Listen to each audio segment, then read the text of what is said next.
Imagine it's the summer of 1929.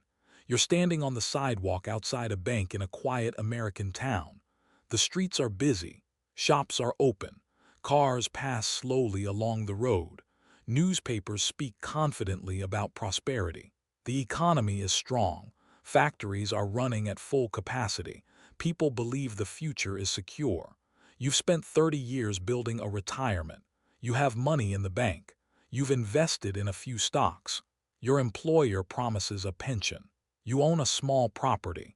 You even have a life insurance policy that's been quietly accumulating value. You've done everything people say you should do. Save regularly. Invest patiently. Trust established institutions. You believe that in a few years you'll retire comfortably. But what you don't know is that within 4 years, every single part of that retirement plan will collapse, not because you were reckless, not because you made foolish decisions, but because the systems your retirement depended on were more fragile than anyone realized. The Great Depression did not just destroy jobs and businesses, it destroyed retirement plans. And it did so in a way that revealed something deeply important about financial systems. Retirement has never been about how much you save. It has always been about what your savings depend on. During the early 20th century, Americans believed they had several reliable ways to secure their future. These systems appeared different from one another. They were managed by different institutions. They were built on different promises. But when the crisis came, all of them failed. Not randomly, systematically. Let's examine 5 retirement plans that collapsed during the Great Depression and why they failed. The first was the simplest and most trusted retirement plan of all, the bank savings account. In the 1920s, keeping money in a bank was considered the safest possible decision. Banks were seen as permanent institutions. Their buildings were large and impressive. Marble floors, brass railings, tall columns. People walked in, deposited their savings, and received a passbook showing their balance. Those numbers represented security, but most depositors did not understand how banks actually operated.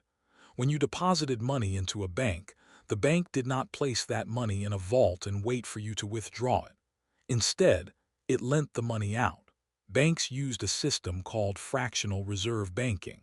For every dollar deposited, they might lend out $9 or $10 to borrowers. This worked perfectly well as long as depositors trusted the system.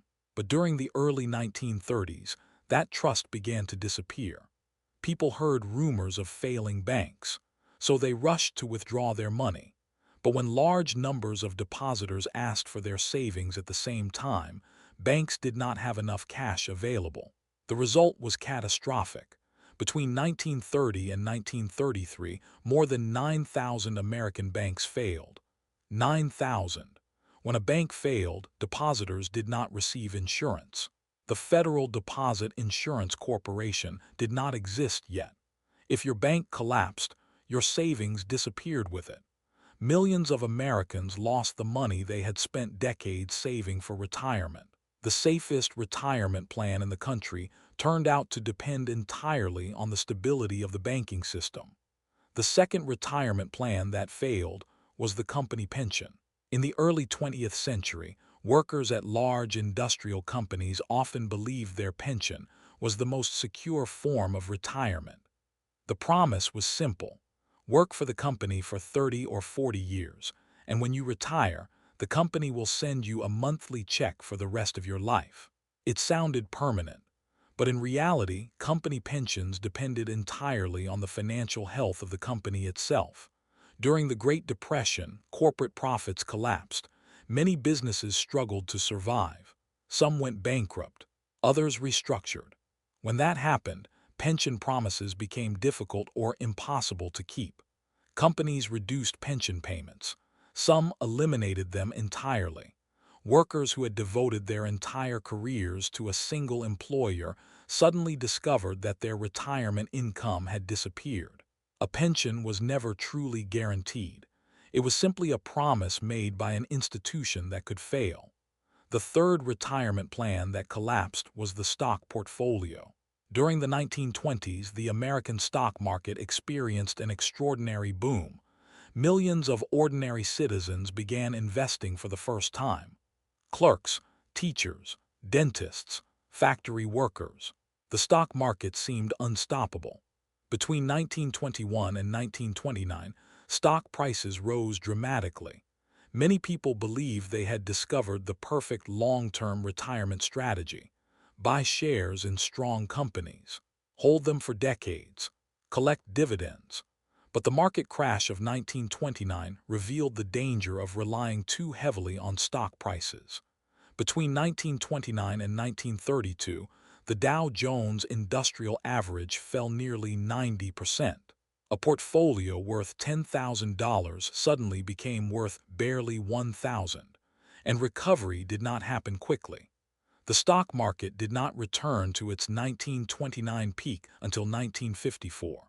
That meant investors who planned to retire in the 1930s had no time to wait for the market to recover. They were forced to sell when prices were at their lowest. For retirement savers, time was the missing piece. Stocks could recover over decades, but retirees often could not wait decades.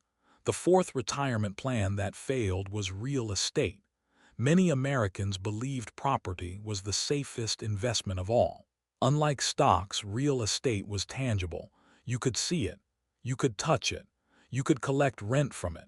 During the 1920s, property prices rose quickly across the United States. People purchased farmland, houses, and apartment buildings as retirement investments. But the Depression changed everything. As unemployment rose, tenants stopped paying rent. Property values fell dramatically. Banks stopped issuing loans.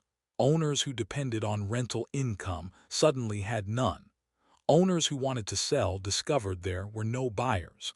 Property that once seemed like a secure retirement asset became a financial burden. Mortgage payments continued, but income disappeared. Thousands of property owners lost their buildings through foreclosure.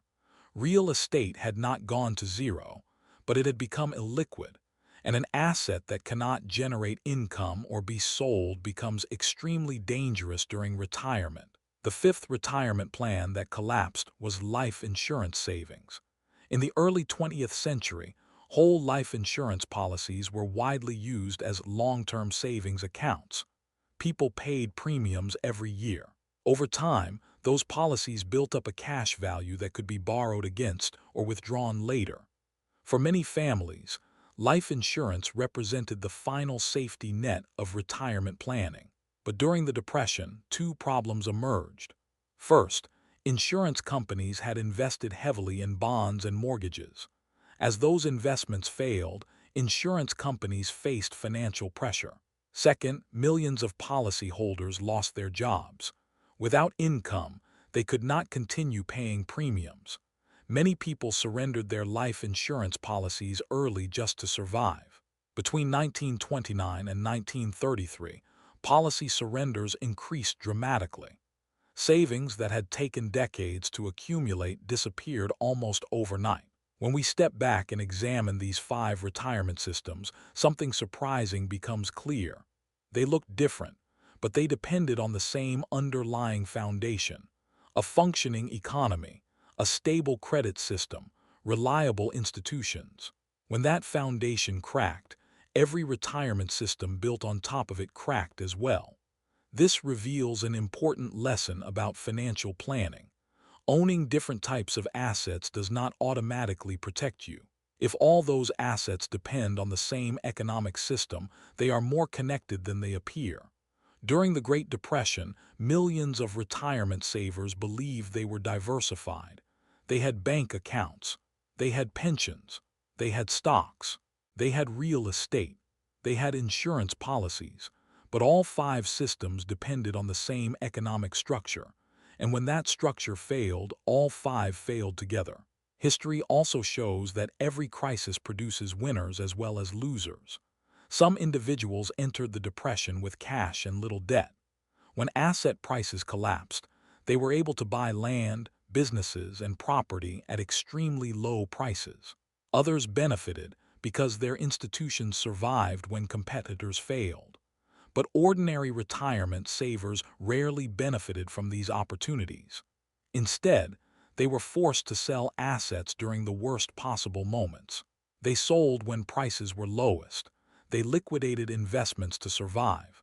And by doing so, they unknowingly transferred wealth to those who had liquidity. This pattern has appeared many times throughout history. The systems change. The details evolve. But the underlying lesson remains remarkably consistent. Every retirement system depends on assumptions. Assumptions about markets, assumptions about institutions, assumptions about economic stability. When those assumptions hold, retirement plans work exactly as expected. But when the assumptions fail, the consequences can arrive faster than anyone anticipates. The purpose of studying history is not to predict disaster. It is to understand the systems we rely on. Because the greatest financial risks are often hidden inside structures that appear perfectly stable. And the question every saver should ask is not simply how much they have saved. The more important question is this: what does your retirement actually depend on? Because once you understand that answer, you begin to see the financial system in a very different way.